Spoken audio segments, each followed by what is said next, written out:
నమస్తే, welcome to Bhavat media. ముందుగా headlines.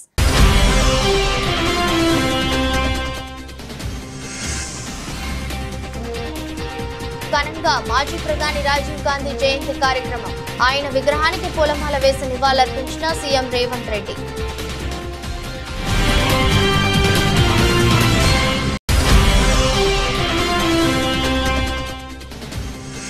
వైద్యుల రక్షణ కోసం నేషనల్ టాస్క్ ఫోర్స్ ఏర్పాటు చేసిన సిజేఐ ధర్మాసనం 3 వారాల్లో మధ్యంతర నివేదిక ఇవ్వాలని ఆదేశించిన సుప్రీం బెంచ్.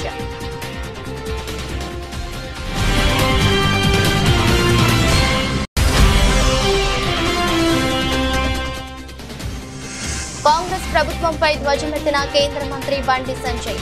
చేతి గుర్తు కోటేసిన పాపానికి ప్రజల పాలిట భస్మాసుర హస్తంగా మారిందంటూ విమర్శలు.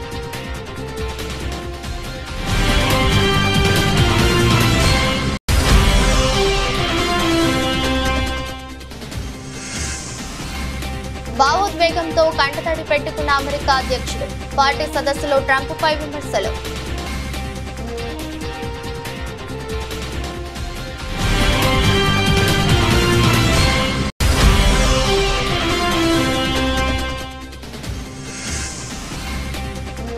మూడు రోజుల్లో డైమండ్ లీగ్ హ్యాట్రిక్ మెడల్ పై కన్నేసిన నీరజ్.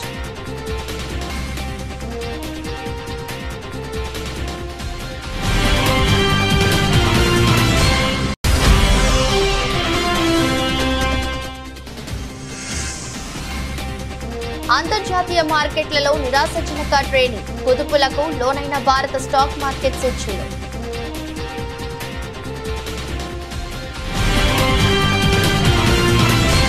రాజీవ్ గాంధీ ఒక స్ఫూర్తి. 1980 దశకంలోనే దేశానికి సాంకేతిక పరిచయం చేసిన వ్యక్తి రాజీవ్ గాంధీ అని సీఎం రేవంత్ రెడ్డి అన్నారు. మాజీ ప్రధాని రాజీవ్ గాంధీ జయంతి సందర్భంగా మంగళవారం సోమాజిగూడలోని రాజీవ్ గాంధీ విగ్రహానికి పూలమాల వేసి నివాళులర్పించారు. ఈ సందర్భంగా ఆయన మాట్లాడుతూ, గాంధీజీ స్ఫూర్తితో రాజ్యాంగ సవరణ ద్వారా పంచాయతీరాజ్ వ్యవస్థను మరింత బలోపేతం చేశారు. మహిళలు రాజకీయాల్లో రాణించేందుకు ఆయన ఎన్నో సంస్కరణలు తీసుకొచ్చారని పేర్కొన్నారు. సచివాలయం ఎదురుగా రాజీవ్ గాంధీ విగ్రహం ఏర్పాటు చేస్తామని స్పష్టం చేశారు. డిసెంబర్ 9న సచివాలయం లోపల తెలంగాణ విగ్రహం ఏర్పాటు చేసే బాధ్యత మాదని పేర్కొన్నారు. అలాగే తెలంగాణలో యంగ్ ఇండియా స్పోర్ట్స్ యూనివర్సిటీ ఏర్పాటు చేస్తామని ఆయన తెలిపారు. ఈ కార్యక్రమంలో ఉప ముఖ్యమంత్రి బట్టి విక్రమార్క, ఏఐసీసీ ఇన్ఛార్జ్ దీపాదాస్ మున్షి, వి హనుమంతరావు, ఎంపీలు అనిల్ కుమార్ యాదవ్, చామల కిరణ్ కుమార్ రెడ్డి, ఎమ్మెల్యేలు దానం నాగేందర్, శ్రీ గణేష్, మాజీ ఎమ్మెల్యే జగ్గారెడ్డి తదితరులు ఉన్నారు. ఈ దేశ ప్రధానమంత్రి రాజీవ్ గాంధీ గారి విగ్రహాన్ని సచివాలయం ముందు పెడితే కొంతమంది సన్నాసుల విగ్రహాన్ని తొలగిస్తామని ఈరోజు మాట్లాడుతున్నారు. అధికారం పోయినా బలుపు మాత్రం తగ్గలేదు. నీ బలుపు అనగదీసే బాధ్యత ఇక్కడున్న మా కాంగ్రెస్ పార్టీ కార్యకర్తలు తీసుకుంటారని చెప్పి ఈ టీఆర్ఎస్ సన్నాసులకు నేను చెప్పదలుచుకున్నా. ఆ సన్నాసి దుఃఖం బాధ ఏందని నేను కనుక్కుంటే అక్కడ వాళ్ళ అయ్య విగ్రహం పెడదాం అనుకున్నాడట. వాళ్ళ అయ్య పోయేది ఎప్పుడు, వీడు పెట్టేది ఎప్పుడు అక్కడ విగ్రహము? ఈ దేశానికి స్వతంత్రం తెచ్చిన కుటుంబము, ఈ దేశం కోసం 2 తరాలు ప్రాణాలు ఇచ్చిన కుటుంబము, ఈ తెలంగాణ రాష్ట్రాన్ని ఏర్పాటు చేసిన కుటుంబము సచివాలయం ముందు కోట్లాది ప్రజలకు స్ఫూర్తిగా అమరవీరుల స్తూపం పక్కన ఈ దేశం కోసం అమరుడైన శ్రీ రాజీవ్ గాంధీ గారి విగ్రహం పెట్టడం సముచితం. అంతేగాని ఉద్యమం ముసుగులో తెలంగాణ రాష్ట్రాన్ని దోసుకొని వేలాది కోట్ల రూపాయలు సంపాదించుకొని వందలాది ఎకరాల ఫామ్ హౌజులు కట్టుకొని తాగుబోతు సన్నాసుల విగ్రహం ఒకవేళ సచివాలయం ముందల పెడితే ఈ పిల్లలకు ఎవరిని ఆదర్శంగా చూపిస్తారు? పొద్దున్నేస్తే రాత్రి వరకు తాగి ఫామ్ హౌస్లో పొర్లాడే కేసీఆర్ విగ్రహం ఉండాలన్నా అక్కడ సచివాలయం ముందల? లేకపోతే దేశం కోసం ప్రాణత్యాగం చేసిన రాజీవ్ గాంధీ విగ్రహం ఉండాలన్నా? తెలంగాణ సమాజం ఆలోచన చేయాలి. సీఎం రేవంత్ రెడ్డిని హర్యానా గవర్నర్ బండారు దత్తాత్రేయ కలిశారు. అక్టోబర్ 13న నాంపల్లి ఎగ్జిబిషన్ గ్రౌండ్ లో జరిగే అలై బలే కార్యక్రమానికి హాజరు కావాలని సీఎంకి ఆహ్వానం పలికారు. అనంతరం సీఎం రేవంత్ రెడ్డి మాట్లాడుతూ, అలై బలై అంటే గుర్తొచ్చే పేరు దత్తన్న అని ప్రతి ఏటా ఆయన ఆధ్వర్యంలో నిర్వహించే అలై భలై తెలంగాణ సమాజంలో ఆత్మీయత అనుబంధాలకు ప్రతీకగా నిలుస్తుందన్నారు. హర్యానా గవర్నర్ హోదాలో ఉన్నప్పటికీ ఆయన అలై భలైను మర్చిపోకుండా సంప్రదాయాన్ని కొనసాగించడం హర్షణీయమన్నారు. అక్టోబర్ 13న నాంపల్లి ఎగ్జిబిషన్ గ్రౌండ్ లో జరిగే అలై భలై కార్యక్రమానికి ఆహ్వానించిన హర్యానా గవర్నర్ బండారు దత్తాత్రేయకు సీఎం ధన్యవాదాలు తెలిపారు. దేశవ్యాప్తంగా ఆసుపత్రుల్లో వైద్యుల రక్షణ ఏర్పాట్లను పరిశీలించేందుకు టాస్క్ ఫోర్స్ ఏర్పాటు చేస్తున్నట్లు సుప్రీంకోర్టు ప్రకటించింది. ఇప్పటి వరకున్న చట్టాలు వైద్యుల రక్షణకు సరిపోవని వ్యాఖ్యానించింది. ఈ మేరకు మంగళవారం ఆర్జికర్ ఆసుపత్రి ట్రైనీ డాక్టర్ హత్యాచారం కేసు విచారణ సందర్భంగా సిజేఐ జస్టిస్ డివై చంద్రచూడ్ నేతృత్వంలోని త్రిసభ్య ధర్మాసనం కీలక వ్యాఖ్యలు చేసింది. మరో దారుణం జరిగేంత వరకు దేశం వేచి ఉండలేదని, డాక్టర్ల రక్షణకు సంబంధించి మరిన్ని ఏర్పాట్లు అవసరమని పేర్కొంది. అదేవిధంగా ఆర్జికర్ వైద్యురాలి హత్యాచారం ఘటనను పొలిటికల్ ఇష్యూగా చేయదలుచుకోలేదని సిజేఐ పేర్కొంది. హత్యాచారం ఘటనకు నిరసనగా శాంతియుతంగా ఆందోళన చేస్తున్న వారిపై పోలీసు బలగాలతో అణిచివేసే ప్రయత్నం చేయొద్దంటూ పశ్చిమ బెంగాల్ సర్కారుకు సూచించింది. సిజేఐ నేతృత్వంలోని ఈ ధర్మాసనంలో justice JB Pardiwala, justice Manoj Mishra సభ్యులుగా ఉన్నారు. ఆసుపత్రుల్లో వైద్యుల రక్షణ ఏర్పాట్ల పరిశీలనకు ఏర్పాటు చేసిన టాస్క్ ఫోర్స్ కు సర్జన్ వైస్ అడ్మిరల్ ఆర్ సరైన నేతృత్వం వహిస్తారని సుప్రీంకోర్టు పేర్కొంది. Doctor D Nageswara Reddy, doctor M Srinivas, doctor Pratima Murthy, doctor Govardhan Dutt puri, doctor Soumitra Rawat, Delhi AIIMS professor Anitha సెక్సానా, Mumbai medical college dean professor పల్లవి సప్రే, AIIMS neurology doctor Padma Srivastav ఈ టాస్క్ ఫోర్స్ లో సభ్యులుగా ఉంటారని అత్యున్నత న్యాయస్థానం ప్రకటించింది.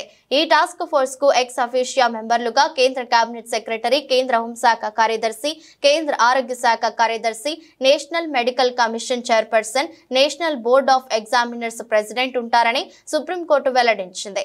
3 నెలల్లో మధ్యంతర నివేదిక అందజేయాలని టాస్క్ ఫోర్స్ ను ఆదేశించింది. తప్పిపోయి చేతి గుర్తుకు ఓటు వేసిన పాపానికి కాంగ్రెస్ ప్రభుత్వం ప్రజల పాలిట భస్మాసుర హస్తంగా మారిందని కేంద్ర హోంశాఖ సహాయ మంత్రి బండి సంజయ్ కుమార్ ధ్వజమెత్తారు. కేంద్ర మంత్రిగా బాధ్యతలు చేపట్టాక తొలిసారి పెద్దపల్లి జిల్లా గోదావరి కనిలోని తన నివాసానికి వచ్చిన బండి సంజయ్ కుమార్ కు బీజేపీ ఎస్సీ మోర్చా జాతీయ కార్యదర్శి కుమార్ ఘన స్వాగతం పలికారు. అనంతరం మీడియాతో మాట్లాడారు. గత 8 నెలల్లో కాంగ్రెస్ పార్టీ మహిళలు, నిరుద్యోగులు, రైతులు, విద్యార్థులకు పెద్ద ఎత్తున బాకీ పడిందన్నారు. 6 గ్యారంటీలను అమలు చేసేదాకా కాంగ్రెస్ ను విడిచిపెట్టే ప్రసక్తే లేదని, వెంటపడి తిరుగుతామని హెచ్చరించారు. కమల పువ్వు మీద పోయాల్సిన ఓటు తప్పిదారి ఆ చేయి గుర్తు మీద చేస్తే ఆ చేయే భస్మాసుర హస్తంగా మారింది తెలంగాణ ప్రజలు. ఏదో ఇది ఒడ్డునవాడేది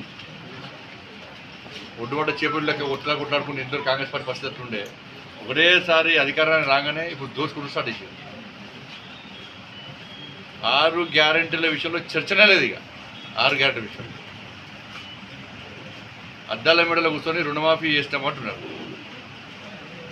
నేను మళ్ళా విజ్ఞప్తి డిమాండ్ చేస్తున్నా, రుణమాఫీ విషయంలో మీరు శ్వేతపత్రం విడుదల చేయండి. ఎన్ని లక్షల మంది రైతులకు బ్యాంకులు రుణాలు ఇచ్చినాయి ఈ 10 సంవత్సరాలు? ఎన్ని లక్షల మంది రైతులకు బ్యాంకులు రుణాలు ఇచ్చినాయి? బ్యాంకు లెక్కేంది, మీ లెక్కేంది? మీరు ఎన్నికల్లో ఇచ్చినటువంటి హామీ ఏంది, ఎన్నికల తర్వాత ఇచ్చిన హామీ ఏంది, ఇప్పుడు చేస్తున్నది? ఇదే కాంగ్రెస్ పార్టీ సోనియమ్మ పేరు చెప్పుకొని, అంతమంది ఇంద్రమ్మ పేరు చెప్పి గుంప ముంచారు. ఇప్పుడు సోనియమ్మ స్టార్ట్ చేసేది. ఇక సోనియమ్మ పేరు చెప్పి సోనియమ్మ బర్త్డే సందర్భంగా 40,000 కోట్ల రూపాయలు మేము మాఫీ చేస్తాం రుణాలు. ఇది ఎవరు? కాంగ్రెస్ పార్టీ చెప్పిందే. ఇది సోనియమ్మ బర్త్డే చెప్పండి. సోనియమ్మ బర్త్డే అయిపోయింది. మరి 40,000 కోట్ల రూపాయల బడ్జెట్ పెట్టాలి కదా శాసనసభలో. ఎంత పెట్టారు? 27,000 కోట్ల రూపాయలు పెట్టారు. సరే 27,000 కోట్ల రూపాయలు పెట్టారు. మరి ఖర్చు పెట్టింది ఎంత అంటే 16,000 కోట్ల రూపాయలు అంటున్నారు. కేంద్రంతో భాగస్వామి అయి ఉండి చంద్రబాబు ఎందుకు పోలవరానికి నిధులు తీసుకుని రాలేకపోతున్నారని ఏపీ పిసిసి మాజీ అధ్యక్షుడు శైలజానాథ్ ప్రశ్నించారు. అనంతపురం జిల్లా కాంగ్రెస్ పార్టీ కార్యాలయంలో రాజీవ్ గాంధీ జయంతి వేడుకల్లో ఆయన పాల్గొన్నారు. కాంగ్రెస్ పార్టీ నాయకులు కార్యకర్తలతో కలిసి ఆయన రాజీవ్ గాంధీ విగ్రహానికి నివాళులర్పించారు. అనంతరం శైలజానాథ్ మీడియాతో మాట్లాడుతూ ఆధునిక సాంకేతిక భారతదేశంగా మార్చిన వ్యక్తి రాజీవ్ గాంధీ అని కొనియాడారు. రాయలసీమలో పంటలు పండితే ఆనందించే స్థాయి నుంచి వర్షాలు పడితే సంతోషపడే స్థాయికి పాలకులు వచ్చారన్నారు. అనంతపురం జిల్లాలో జూన్ నెలాఖరికి 4 లక్షల హెక్టార్లలో వేరుశనగ పంటను వేయాల్సి ఉండగా కేవలం 80,000 హెక్టార్లలో మాత్రమే పంటలు సాగు చేశారన్నారు. జిల్లాలోని రైతులను ఆదుకోవడానికి రాష్ట్ర ప్రభుత్వం దగ్గర ప్రత్యేక ప్రణాళిక ఉందా, ఎంత నిధులు కేటాయించారో ప్రజల ముందు పెట్టవాలని డిమాండ్ చేశారు. పాలక వర్గాలు తీసుకొచ్చాయి, పాలక పార్టీలుగా ఉన్న ఇద్దరు కూడా ఒక 5 రోజులు 6 రోజులు లాంటి వారం రోజుల పాటు తుంగభద్ర గేటు కొట్టుకుపోవడాన్ని నడిపించారు. ప్రభుత్వాలన్నీ కూడా కంటిన్యూస్గా పనిచేస్తూ ఉంటాయి. ఒకరి మీద ఒకరు నెపం నెట్టుకునే ప్రయత్నం చేశారు. నేను వీళ్ళకి స్పష్టంగా చెప్పేది ఒకటే, ఎవరి అసలుకి మీరు నీళ్లు తెమ్మంటే మీరు కొట్లాడుకుంటా, తుంగభద్ర బోర్డు యాజమాన్య సంస్థ ఒకటి ఉంటుంది. కర్ణాటక ఆంధ్ర ప్రభుత్వాల యొక్క ఆజమాయిషి అన్ను ఈ 2 ప్రభుత్వాల యొక్క పార్టిసిపేషన్తో అది పనిచేస్తూ ఉంటుంది. తుంగభద్ర నీళ్ళు వచ్చే ముందే వివిధ ప్రాంతాల్లో దాని గేట్లు ఎట్లున్నాయి, తూములు ఎట్లున్నాయి, కాలువ సజావుగా ఉందా లేదా, ఎక్కడైనా చెట్లు పెరిగాయా, ఎక్కడైనా గట్లు కింద పడ్డాయని చూసుకోవాల్సిన బాధ్యత ప్రభుత్వాల పైన ఉంటుంది. కనుక దయచేసి అనంతపురం జిల్లా ఆకలిని, అనంతపురం జిల్లా అన్నదాత యొక్క బాధను మీరు రాజకీయాల్లో వాడేది కాకుండా తుంగభద్ర నీటిని సజావుగా ఇక్కడ తీసుకురమ్మని నేను కోరుతా ఉన్నాను. తుంగభద్ర నీళ్ళొక్కటే అనంతపురం జిల్లాకు అష్యూర్డ్ వాటరు, నికర జలాలు ఏవైనా ఉన్నాయంటే అది హెచ్ఎల్సీలు తప్ప ఇంకొకటి కాదన్న సంగతి అందరికీ తెలిసిన అంశమే. అది దాదాపు 130 టీఎంసీల సామర్థ్యంతో కట్టబడ్డ తుంగభద్ర డ్యాం పూడికతో 100 టీఎంసీలకు అటు ఇటు చేరితే దాంట్లో కర్నూలు పోయే కాలువకి అట్లాగే కర్ణాటకలో ఉన్న కాలువలకు పోగా మనకి 25, 28, 30 మిగిలితే సరిగ్గా వస్తే దాన్ని సజావుగా పంపిణీ జరిగితే అనంతపురం జిల్లాలో పండేది కేవలం 1,45,000 కొద్దిగా ఎక్కువ ఉన్న ఎకరాలు తప్ప ఇంకోటి కాదన్న సంగతి నేను అధికారులకి ఎవరు పరిపాలిస్తుంటే వాళ్ళకి తెలియజేస్తా ఉన్నాను. మీకు తెలిసి విషయం. రైతు రుణమాఫీలో కాంగ్రెస్ సర్కార్ విఫలమైందని మాజీ మంత్రి బీఆర్ఎస్ ఎమ్మెల్యే జగదీష్ రెడ్డి విమర్శించారు. అందరికీ రుణమాఫీ చేయలేదని మంత్రులే చెప్తున్నారన్నారు. ఇప్పటి వరకు రుణమాఫీ లబ్ధిదారుల సంఖ్య స్పష్టంగా చెప్పట్లేదని ఆగ్రహం వ్యక్తం చేశారు. హైదరాబాద్ తెలంగాణ భవన్ లో ఆయన మీడియాతో మాట్లాడారు. తెలంగాణ రైతులకు సీఎం రేవంత్ క్షమాపణ చెప్పాలని డిమాండ్ చేశారు. అలాగే సెక్రటేరియట్ ముందు రాజీవ్ గాంధీ విగ్రహం ఏర్పాటు చేయడంపై జగదీష్ రెడ్డి స్పందిస్తూ అసలు రాజీవ్ గాంధీ అనే ఆయనకు తెలంగాణ పదం తెలుసా అని ప్రశ్నించారు. ఎప్పుడైనా ఆయన ఉపన్యాసాలలో ఎక్కడైనా తెలంగాణ పదాన్ని ఉచ్చరించడం చూపిస్తారా? ఎమ్మెల్యే జగదీష్ రెడ్డి నిలదీశారు. గట్టిగా నుంచి 1200 మంది రైతులు ఉంటే సొసైటీలో ఒక్కరికి కూడా మాఫీ కాలేదు అని అక్కడ అధికారి వాళ్ళు పోతే అసలు ఇంకా మొదలు పెట్టలేదు సొసైటీలకు అని చెప్పిండట. చాలా ఆశ్చర్యంగా ఉంది. చాలా సొసైటీలలో మేము వెళ్ళి అడిగిన చోట సార్ మా సొసైటీలో 2000 ఉంటే 300 మందికి అయింది, 400 మందికి అయింది అని చెప్తున్నారు. మా గ్రామంలో 700 ఖాతాలు ఉంటే ఇప్పటివరకు 150 మందికి అయింది. తెలంగాణ ఆత్మలీనులు వచ్చి కూర్చున్నారు, తెలంగాణ ద్రోహులు వచ్చి కూర్చున్నారు అక్కడ. అది దురదృష్టం. తెలంగాణ ద్రోహులు వచ్చి కూర్చున్నారు, దురదృష్టం. తెలంగాణ ఆత్మలీనులు, తెలంగాణ ఉద్యమ సంబంధం లేని వాళ్ళు, తెలంగాణ ఆకాంక్షలు తెలియని వాళ్ళు వచ్చి కూర్చోవడం వల్ల ఇది జరుగుతుంది. ఏమిటికండి రాజీవ్ గాంధీ? అసలు రాజీవ్ గాంధీ అనే ఆయనకు తెలంగాణ పదం తెలుసా? ఎప్పుడైనా ఆయన ఉపన్యాసాలలో ఎక్కడైనా ఆయన జీవితకాలంలో తెలంగాణ పదాన్ని ఉచ్చరించినట్టు ఎక్కడైనా చూపిస్తారా?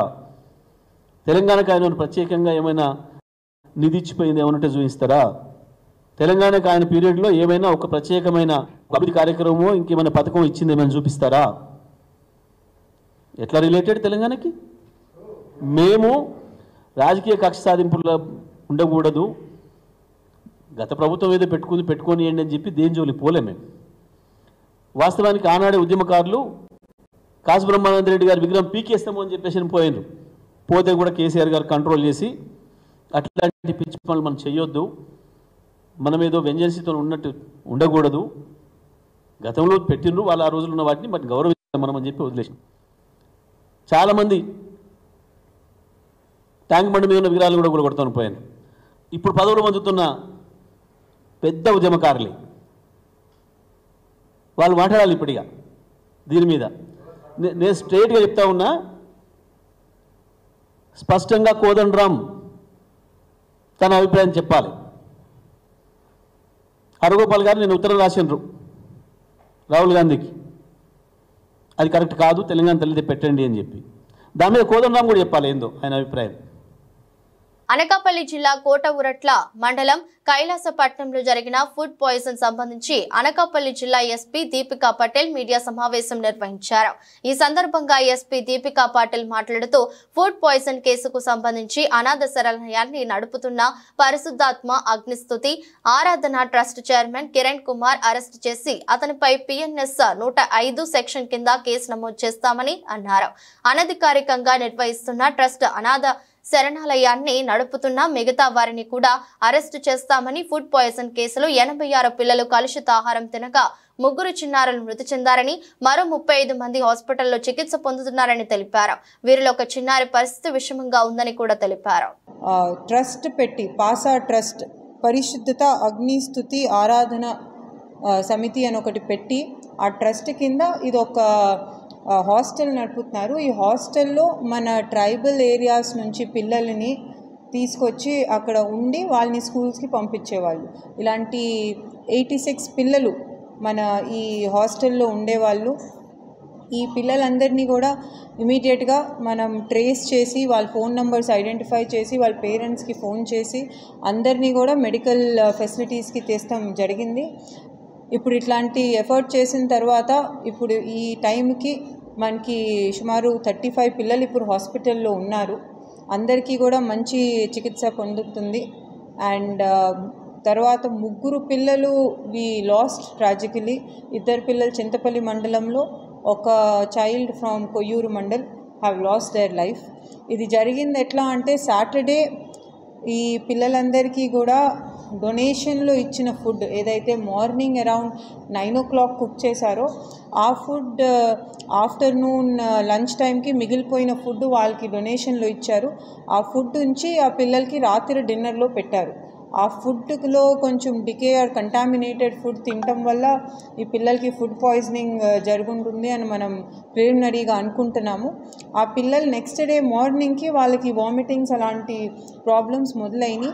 దాని తర్వాత ఆ పిల్లలకి చికిత్స ఇప్పించకుండా వాళ్ళని వాళ్ళ పేరెంట్స్ని పిలిపించేసి వాళ్ళ విలేజెస్కి ఏ అయితే ఏజెన్సీ ఏరియాలో ఉన్న విలేజెస్ ఉన్నాయో అక్కడికి పంపించేశారు. సో దానివల్ల ఆ పిల్లల సిచ్యువేషన్ ఇంత సీరియస్ అయిపోయి ఇలాంటి పరిస్థితి వచ్చింది. సో ఇలా చేసినందుకు ఎవరైతే ఆ ట్రస్ట్ నడిపే అతను కిరణ్ కుమార్ అనే అతను ఉన్నారో అతని మీద మనం culpable homicide not amounting to murder అంటే 304 Part 2 పాత IPCలో ఇప్పుడు 105 BNS సెక్షన్లో కేసు నమోదు చేసి అతన్ని అరెస్ట్ చేశాం. ఆల్రెడీ అతన్ని అరెస్ట్ చేస్తాం జరిగింది. ఇంకా దీంట్లో ఇంకా కూడా దర్యాప్తు చేసి అతనితో పాటు అతన్ని ఈ హాస్టల్ నడుపుతంలో ఎవరైనా సహకరించుంటే వాళ్ళని కూడా ఫర్దర్ అరెస్ట్ చేస్తాము. కలకత్తా ఘటనలు దోషులకు ఉరిశిక్ష వేయాలని ఎమ్మెల్యే సతీమణి ప్రతిమ మాజీ మేయర్ కటారి హేమలత డిమాండ్ చేశారు. సోమవారం రాత్రి చిత్తూరు నగరంలోని గాంధీ విగ్రహం వద్ద కలకత్తాలో మహిళా వైద్యురాలు మృతికి సంతాపం తెలుపుతూ జన విజ్ఞాన వేదిక సమతా విభాగం ఆధ్వర్యంలో క్రొవ్వొత్తుల ప్రదర్శన చేపట్టారు. ఈ సందర్భంగా మాట్లాడుతూ భారతదేశంలో రోజురోజుకి మహిళలపైన హత్యలు అత్యాచారాలు పెరిగిపోతున్నాయన్నారు. గతంలో తెలంగాణలో ఇదే విధమైన ఘటన జరిగినప్పుడు అప్పటి ముఖ్యమంత్రి కేసీఆర్ దోషులను ఎన్కౌంటర్ చేసిన ఘటనను గుర్తు చేశారు. ప్రస్తుతం జరిగిన సంఘటనలో కూడా దోషులకు ఉరిశిక్ష వేయాలని డిమాండ్ చేశారు. మళ్లీ ఇలాంటివి పునరావృతం కాకుండా చర్యలు చేపట్టాలన్నారు. మన ఇండియాలోనే ఎక్కువగా ఈ ఘటనలు జరుగుతున్నాయి. అలాగే లాస్ట్ 4 years బ్యాక్ చూస్తే తెలంగాణలో ఇలాగే రాలీ డ్రైవర్లు ఒక అమ్మాయిని ఇలా చేస్తే కేసీఆర్ గారు వెంటనే ఎన్కౌంటర్ చేయండి అందరినీ అని చెప్పేశారు. అలా జరిగింది. ఇప్పుడు కూడా కలకత్తాలో జరిగింది కదా, సేమ్ మమతా బెనర్జీ గారు కూడా అలాగే చెప్పారు. ఎందుకు చేయట్లేదు అనేది ఇంకా అర్థం తీవ్రంగా ఖండిస్తున్నాము. ఇలా సంఘటనలు జరగకుండా చూసుకోవాలని పోలీసుల బాధ్యత. అలాగే రక్షణ, అమ్మాయిలకు అసలు రక్షణే లేదు. బయటికి వెళ్ళాలంటే మహిళలందరూ చాలా భయపడుతున్నారు. చూస్తున్నాం కదా మనము. ఇవాళకి ఇప్పటికే చాలా జరిగాయి. అలాగే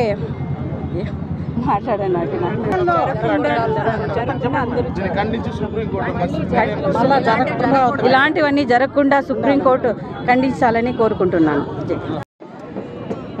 ఈరోజు ఈ అత్యాచారం జరిగినటువంటి సందర్భంలో ఒక సిచ్యువేషన్లో అత్యాచారం చేసినటువంటి మగవారు ఎవరైతే ఉన్నారో వారు ఇతర గ్రహాల నుంచి రాలేదు.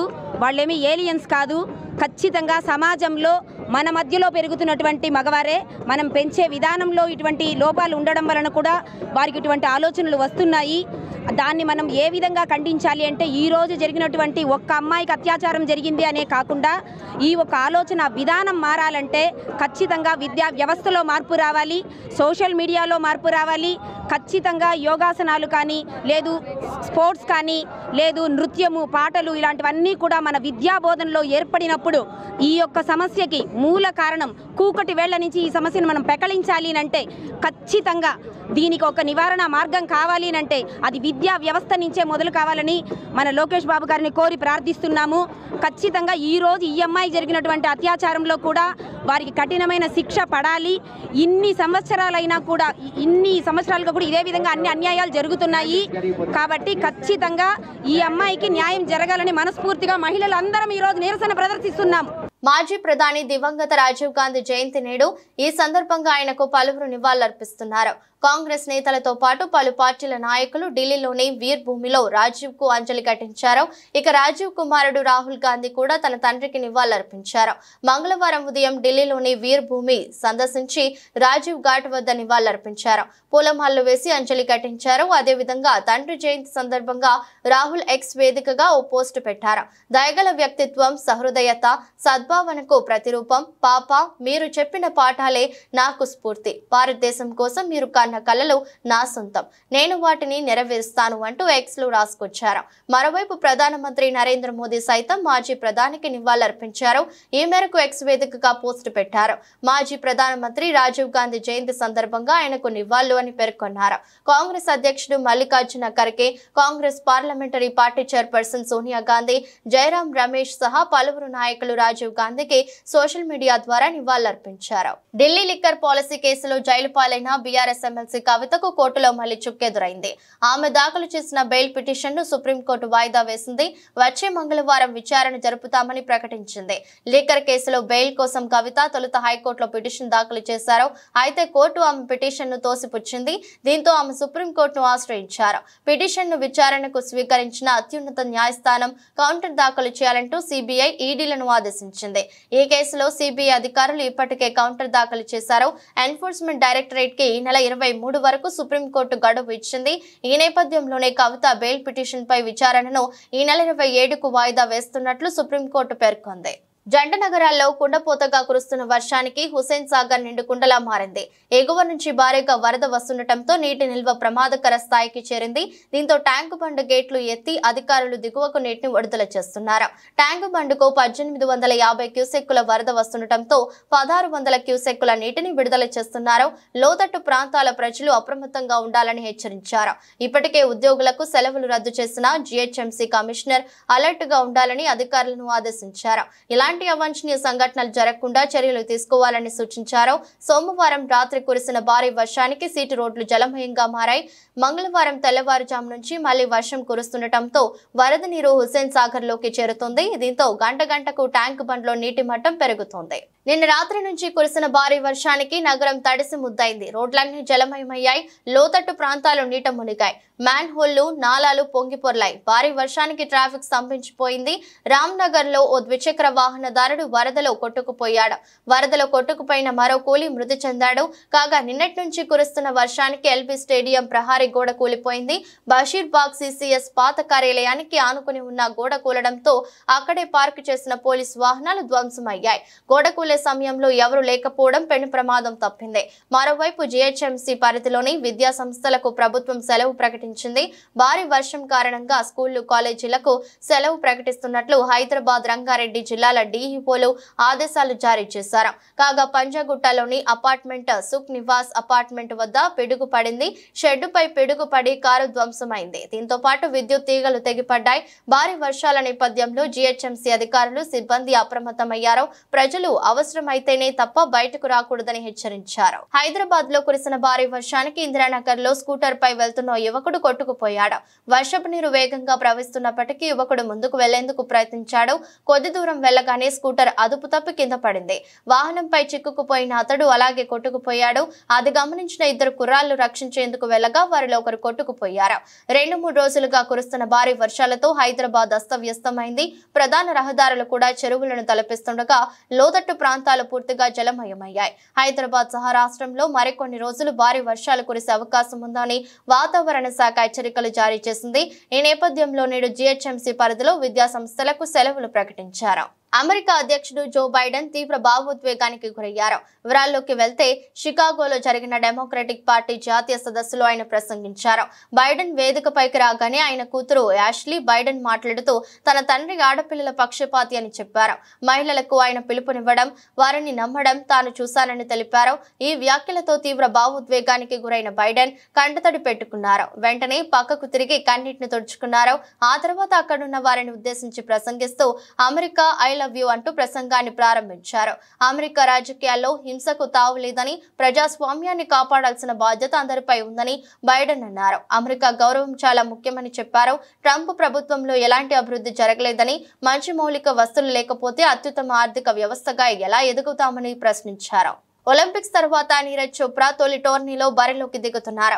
సర్జరీని వాయిదా వేసుకుని మరి లాసాన్ని డైమండ్ లీగ్ లో బల్లెం వీరుడు అడుగు పెడుతున్నాడు. ఇది వరకే 2 సార్లు విజేతగా నిలిచిన నీరజ్ హ్యాట్రిక్ పై కన్నేశాడు. అయితే ఈసారి విజయం అతడికి అంత తేలిక కాకపోవచ్చు. ఎందుకంటే ఒలింపిక్స్ లో ఈటను 90 మీటర్ల దూరం విసిరిన అర్షద్ నదీం స్వర్ణం ఎగురవేసుకుపోయాడు. డైమండ్ లీగ్ లోను మిగతా జావెలిన్ థ్రోయర్ల నుంచి నీరజ్ కు గట్టి పోటీ ఎదురు కావచ్చు. అందుకని భారత్ అథ్లెట్ ఈసారి 90 మీటర్ల మార్క్ అందుకోవడంపై దృష్టి పెట్టాడు. ఆగస్టు 22 నుంచి టోర్నీ షురూ కానుంది. పారిస్ ఒలింపిక్స్ లోను పథకంతో మెరిసిన నీరజ్ చోప్రా భారత్ అథ్లెటిక్స్ కు వైభవం తెచ్చాడు. ఇప్పుడు లాసన్ని డైమండ్ లీగ్ లో చోప్రా 3వ మెడల్ లక్ష్యంగా సాధన చేస్తున్నాడు. ఈ లీగ్ లో నీరజ్ కు గొప్ప రికార్డు ఉంది. మొదటిసారి 2022లో ఈటను 89.08 మీటర్ల దూరం విసిరిన నీరజ్ విజేతగా నిలిచాడు. మరుసటి ఏడాది కూడా జోష్ చూపిస్తూ బల్లెంను 87.66 మీటర్ల దూరం విసిరి టైటిల్ నిలబెట్టుకున్నాడు. ఒలింపిక్ మెడల్ ఉత్సాహంతో ముచ్చటగా 3వ టైటిల్ కొల్లగొట్టేందుకు నీరజ్ సిద్ధమయ్యాడు. మరికొన్ని రోజుల్లో America federal open market committee నిర్ణయాలు వెలువడనున్న నేపథ్యంలో భారత స్టాక్ మార్కెట్ పై ఆ ప్రభావం కనిపించింది.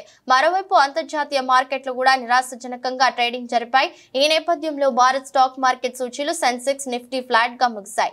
ఇన్వెస్టర్లు ఆచితూచి వ్యవహరించారు. దాంతో సెన్సెక్స్ 12.16 పాయింట్ల నష్టంతో 80,426.68 వద్ద ముగిసింది. నిఫ్టీ 31.50 పాయింట్ల వృద్ధితో 24,572.65 వద్ద ముగిసింది. Shriram finance, Hindalco, LTI Mindtree, Bharat petroleum, Tata steel షేర్లు లాభాల బాటలో పయనించగా Axis bank, SBI life insurance, Mahindra and Mahindra, IndusInd bank, Bajaj auto షేర్లు నష్టాలు చవిచూశాయి. కాగా రూపాయితో డాలర్ మారకం విలువ 83.87గా ఉంది. వార్తలు ముగించే ముందు మరోసారి హెడ్లైన్స్.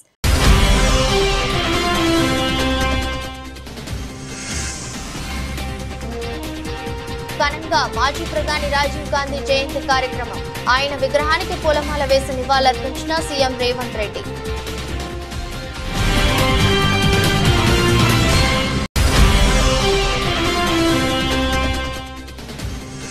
వైద్యుల రక్షణ కోసం నేషనల్ టాస్క్ ఫోర్స్ ఏర్పాటు చేసిన సిజేఐ ధర్మాసనం 3 వారాల్లో మధ్యంతర నివేదిక ఇవ్వాలని ఆదేశించిన సుప్రీం బెంచ్.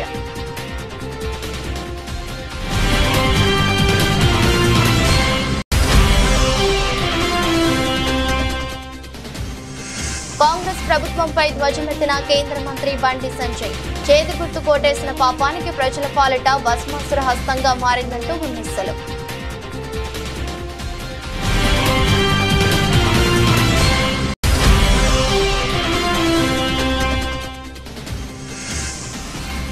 భావోద్వేగంతో కంటతడి పెట్టుకున్న అమెరికా అధ్యక్షుడు. పార్టీ సదస్సులో ట్రంప్పై విమర్శలు.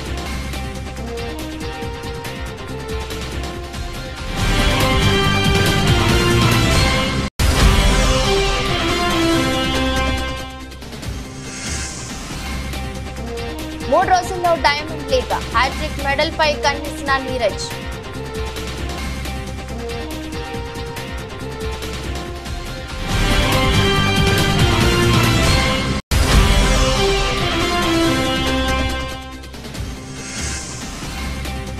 అంతర్జాతీయ మార్కెట్లలో నిరాశజనక ట్రేడింగ్. కుదుపులకు లోనైన భారత స్టాక్ మార్కెట్ సూచీలు.